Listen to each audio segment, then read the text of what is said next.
একের পর এক পশ্চিমী ঝঞ্ঝার দাপট, তবে শীতকে আবারও জাঁকিয়ে আসবে কবে, এটাই এখন প্রশ্ন। দেখব ওয়েদার আপডেট।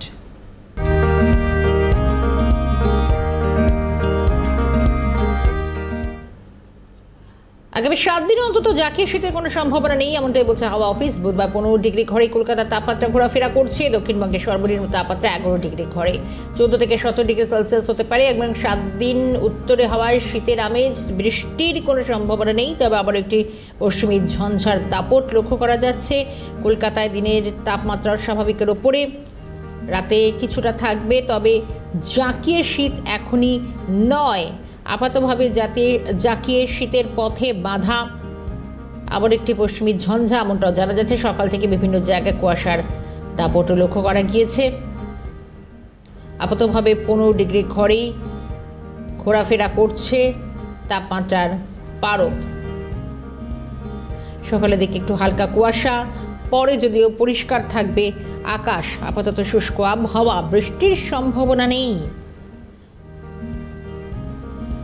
পশ্চিমের জেলা এগুলিতে গতকালও দেখা গিয়েছিল 12 থেকে 14 ডিগ্রির ঘরেই তাপমাত্রা ছিল।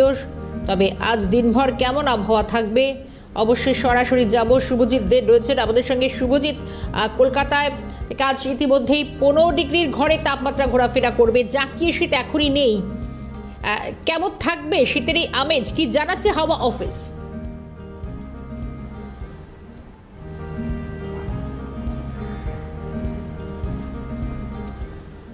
শর্মিষ্ঠা, তোমাকে জানিয়ে রাখি যে ইতিমধ্যে কলকাতার তাপমাত্রা তা 15 ডিগ্রির আশেপাশে ঘোরাফেরা করছে এবং আলিপুর হাওয়া অফিস জানাচ্ছে যে এই মুহূর্তেই শীত কিন্তু চলে যাবে এমনটাও নয়।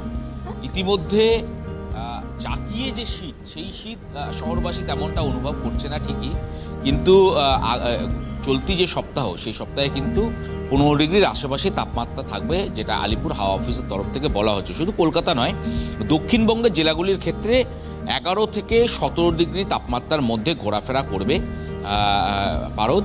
এবং শুধু তাই নয়, পশ্চিমাঞ্চলের পশ্চিমাঞ্চলের জেলাগুলির ক্ষেত্রে আমরা জানি যে তাপমাত্রা অনেকটাই নিম্নমুখী ছিল, প্রায় 10-10-এর ঘরে তাপমাত্রা ছিল। সেক্ষেত্রে পশ্চিমের জেলাগুলির ক্ষেত্রেও কিন্তু সামান্য 1 থেকে 2 ডিগ্রি তাপমাত্রা বাড়তে পারে বলে আলিপুর হাওয়া অফিসের তরফ থেকে জানানো হচ্ছে।